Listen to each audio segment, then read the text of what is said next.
guys, and welcome to another day with Zimaleta. In today's video, I'm driving to Home Depot. I just got back from my vacation, and I kind of decided to kick this week off with my fence construction. This is the project I've been planning on since like I moved here, pretty much, except there's always a lot to do, never shortage of that kind of stuff. So before going on vacation, I bought 180 fence posts. They're 8 foot long. They are not 4x4. There's some like maybe like 3x4, you know, something like that. I didn't measure them. They're a little bit rounded off and a little bit this kind of shape. So I got the posts. I got the thing that you use, you know, to dig the post holes. And I'm on the way to Home Depot to pick up something around like 60 bags of 80-pound concrete, basically quickcrete, all-purpose type of concrete for the holes and stuff. So I'm thinking tomorrow I'm going to go ahead and start doing the layout and laying out where my holes goes, do all the string action and stuff like that. I'm gonna put it all in this video, which will still be basically today in this video, guys. I'm just gonna basically start, see where that goes, guys, and dig all my holes. I already figured out that for the front I'm gonna need to use about 31 posts, give or take. It's definitely 31. I calculated everything exactly, but you know, I might need one here or one there. 31 is basically a very close number, and this is for them to be 8 foot apart. Now the fence will have design sort of like this, then it's gonna basically go out a little bit, then gonna go across, go back in, and it's gonna go out like that. So therefore it's going to be a little bit more, I guess, fence posts being used. Plus this is going the span of 2 of my properties. So where the road is, it spans about 225 feet, and plus there's my garage there. So the garage, it's about 24, you know, so I don't have to count, you know, those fence posts and stuff. So I gotta get that quickcrete. We're gonna set the posts. I already have like some 2x4s that just been laying around and stuff. I'm gonna use them, you know, to support my fence posts and stuff like that. So they're gonna be like nice and level, and then yeah, like once all this stuff is done, I'm gonna go and I'm gonna pick up about 2 pallets of dog ear, you know, like fence things, you know, whatever they're called, if you guys know the actual name.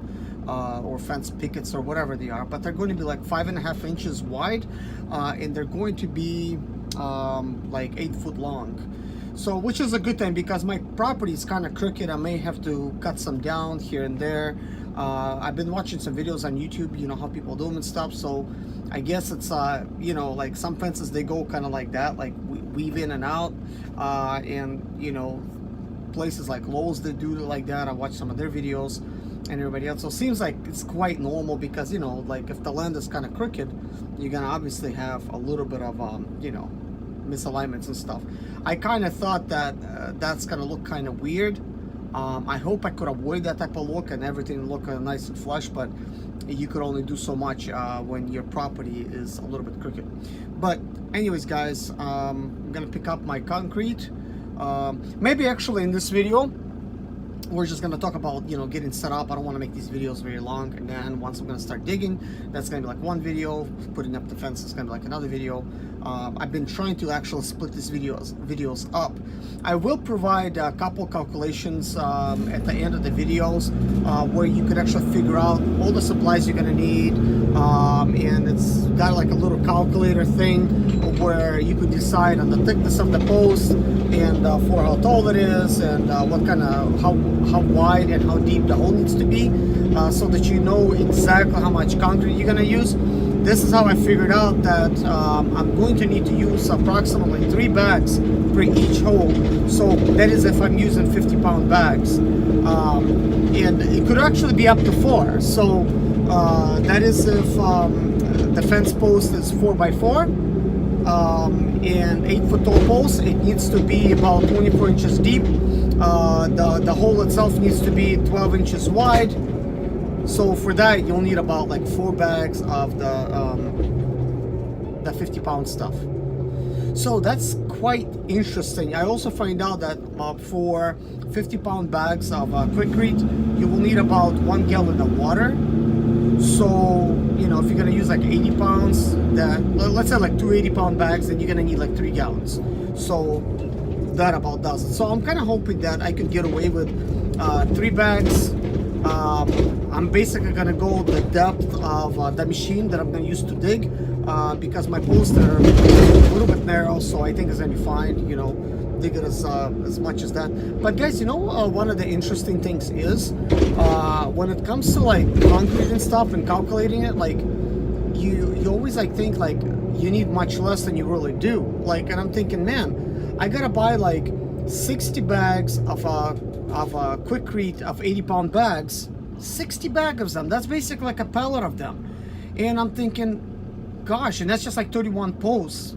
That is a lot. So for me to do like my whole property, I would probably need like same amount for the back, like another pallet, and basically 2 pallets for each side, because my sides they're way longer.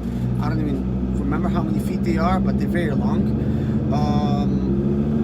Actually, it might be about the same, maybe just a pallet on each side, because I'm calculating the width of the property. You know, it's still longer.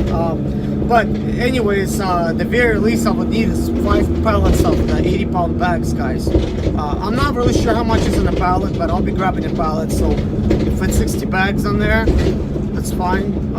That's actually what I'll grab, and I'll put in this video like how many bags am I gonna get once I actually get to Home Depot. But guys, that is like the craziest thing, that you need like so much, because you know, I was also figuring at one point building a brick fence, and it was gonna cost like $9,000 to just brick alone, and then I would need like mortar, plus I would need like concrete for the foundation of the brick, and gosh, it's like, man, that would be like a lot of concrete. Like, now that I think about it, like, I mean, fence posts being 8 foot apart, and it still takes a pallet. Like, gosh, that would be like a lot of concrete just to pour a foundation. It really is a lot. Yeah. To me, like, that's mind-boggling. What? Like, you need that much? But guys, keep in mind, this is not the type of work that I do. I'm a basically do-it-yourselfer, so I never done this kind of fence before. I'm going to be doing it for the first time. So therefore, it's going to be my first time experience. But I feel as though I have done it. I watched some videos on YouTube, and you know, if you're watching this and just my viewers and stuff, you're seeing kind of like what I do every day. You know, I have a how-to channel on stuff that I actually do know about. But while information is still fresh in my brain from doing all the research and stuff, I could also be just as good as any other video to actually show you exactly what you will need, because my videos are very insightful, because a lot of regular homeowners, if you think about doing this thing, you know, my video would be also pretty good to watch, to figure out like what you're gonna need, you know, for this type of project, and how much money it's gonna cost. But so far, 180 posts, they cost me basically $500, guys, like roughly around there, and they're on sale. So it's going to be about $1,800 just in wood to build the fence that I want, and just for the front, and not including concrete. So definitely about a $2,000 project. So a lot cheaper than brick fence. But now I'm kind of wondering, gosh, like that brick fence would be like very expensive. So this is a good idea that I'm going with wood, or I would probably never build it, because I just need to do like so many different projects, you know. And building my garage is another idea, like a big shop, because I'll be building that as well. I need to find out like the best solution to try to build it. And I guess while we're on the topic, guys, you know, let me tell you this. A building that's 14-foot type of, you know, like long, you know, like height for the ceiling, and it goes in like that, without like no like dividers, because it's structural steel, just the roof by itself. I got quoted pretty much close to $12,000 here locally, and of course it's gonna come from China somewhere, and a team is gonna come down and they're gonna like, you know, assemble it and stuff. I think it's too much. What do you guys think? Because on eBay I've looked it up and I could get that same size shop with enclosed and everything, maybe even with garage doors, I'm not sure, and it's about the same cost. So I'm also considering doing a pole barn, you know, like just using like big posts in the ground, you know. I guess that's actually what it's called, like a pole barn style, you know, type of a garage. So if you guys know how much those cost, let me know, because I'm planning on building my garage sometime, I don't know, like December or January, you know, somewhere around there, and I'll definitely need to hire the guys to do it, you know. So that's why it's costing me, I guess, a lot, you know, for the metal building. So I need to decide what's going to be cheaper to do. Hire them to just, you know, put up a, you know, like a roof, and I just do the sides. That would be kind of like easier because the structure pretty much be up. Or, you know, is it cheaper just to hire somebody just to build your garage, or maybe like go with a cinder block building? You know, let me know, what do you think, guys? And some of you guys especially that's in construction, what's going to be the cheapest alternative? So anyways, pulling up on Home Depot, I'll tell you what very quickly how much concrete you're gonna need. You know, like sections of fence and stuff like that. I'm going to be getting like a pallet like this. So that's like a 6 foot. This is an 8 foot. I'm just gonna buy the 8 foot stuff. It's a little bit more expensive, but it's going to be a lot more privacy. So I'll be probably getting like these skids over here. There's like 240 pieces on the inside. So that is that. This is the kind of fence posts that I got, guys. I got mine for like $2.50 a piece, same brand and everything, but mine was at Walmart. So it doesn't really say like how big it is, but it looks like it's almost 4 inches and it's almost 3 inches this way. So 60-pound stuff, more 60-pound. We got 60-pound again. We got the 80 pounds. Okay. Looks like if you buy 42 or more, you're gonna get a discount. So basically, it's probably 42 to a pallet. So I need about 60 of them, but it's probably so heavy. Let me calculate. 3,360 pounds if I'm gonna get like one skid. That's quite a lot. I really don't think I want to load more than that. So I may just have to pick this one pallet up, go ahead and save on it and go from there. Maybe just buy another pallet as I go, you know. So probably just 42 to a pallet. 2 of them, I'm gonna save 30%, so it's gonna be $3. So guys, I saved quite a bit of money. I saved like roughly $50 on this purchase because I got like a whole skid of them. It cost me $140, just short of some pennies to be like $140. So we'll keep things even.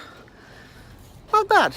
I mean, 140 is not bad. I wonder how big of a space that I could, like if I would actually to use it, you know, for like pouring some kind of slab or something with this, how big of an area that I could do it.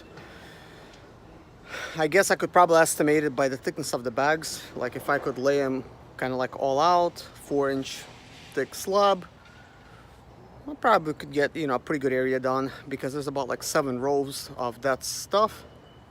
Yeah, pretty interesting. I think a 48 by 40 is the size. Guys, as you can see, I am loaded. I got 3,360 pounds in the back. I had them push it a little bit further than my wheel wells. That way I could distribute the weight a little bit more. These vans, they deal with the weight just fine, but still, you don't want to put it way on your tail, especially if you got a extended type of sprinter. I've been doing the calculations just from eyeballing stuff, and I've taken a look at that skid, and there's 6 rows of the bags, and there's like 7 bags per row. Wow. Yeah, I could definitely feel this weight on here. Last time I was loaded with the wood, guys, with 180 posts, and if each post like 20 pounds, like, man, I was like definitely like overweight, and it felt kind of weird driving home, even though I'm like not that far away. Good thing that's not like an extra load. I could get it home and get it off, and that's what I did. As soon as I got home, I pulled everything right off. But anyways, guys, the calculation I was making is it going to be cheaper for me to mix my own quickcrete concrete, let's say like if I want to pour like a driveway or a slab, or is it going to be a lot cheaper just to go like a company that's already like mixed and they bring it out to you like 10 yards at a time, you know? A while ago when I did the calculations, according to the charts that they have, the price was going to be about the same whether you mix it or you order them and when it's already done. So I kind of started thinking, okay, I'm going to need to pour a slab about 4 inches thick for my shop. The shop is going to be about 40 by 31, and that's going to be approximately 1,240 square feet, something around there, you know. So for that, I would probably need 16 of these skids. So it's going to cost me roughly, with tax and everything, probably like $1,300, $1,400. I mean, excuse me, $2,300 or $2,400 range. Before taxes, probably right around like $2,240, you know, something like that. And I'm thinking, gosh, that is like a lot of mixing, because there's 42 bags here. If you're gonna times 16 by 42, that is a lot of bags. You know, and that is a lot of weight, you know, and that is a lot of trips to Home Depot and stuff just to bring this stuff and mix it. And I'm actually not sure at what kind of rate a cement mixer can mix a whole skid. Like, if somebody knows, put this in the comments below. Like, obviously, you know, like a home type of a cement mixer. Let's say you get one at Harbor Tool and Freight, like I got it. I think you can mix like 3 bags at a time, maybe the 50-pound stuff. I'm not sure. I'll probably have to look at the instructions in a later point. But that would still be like a lot of mixing. Yeah, quite interesting. So if it's going to cost me for 1,000 in like 240 square foot space, a little bit over $2,000, like 2,400-ish, you know, I actually think ordering a truck, you know, that's already like mixed up, that would be way better deal. That's actually what I think. I think it's going to be actually a little bit less expensive. I probably need to call like Stevenson Greer, whatever the name is over here, local company that they sell everything, anything from cement to mortar to like brick, and they also sell like cinder blocks and stuff, gravel, dirt. You know, I already ordered some stuff from them before, and I'll probably just need to ask, like, hey, you know, like, how much is it gonna be, you know? So we will see. So I'm gonna probably, you know, like call them up and stuff, and just probably have them pour my own slab and stuff.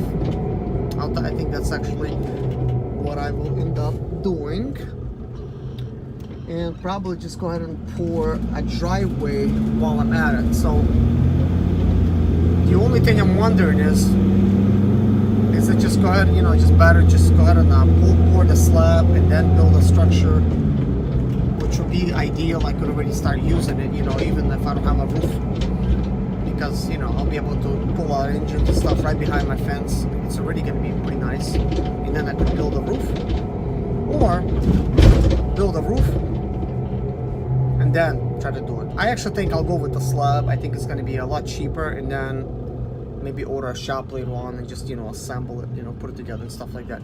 But anyways, guys, it seems like I'm blabbering a lot over here. You know, there's always a lot going on my channel, guys. As you know, a lot of car stuff. And what I'm trying to do is actually build a place for me to be able to make much better videos with better sound, you know, better type of just opportunity, like a nicer, you know, location to film it and stuff, because I'm thinking about doing all kinds of projects, guys, you know, and I need to right now just kind of get ready and build all those things so that I could actually do that, you know. But anyways, guys, thank you so much for watching. Take care of yourself and God bless you, and see you guys in my next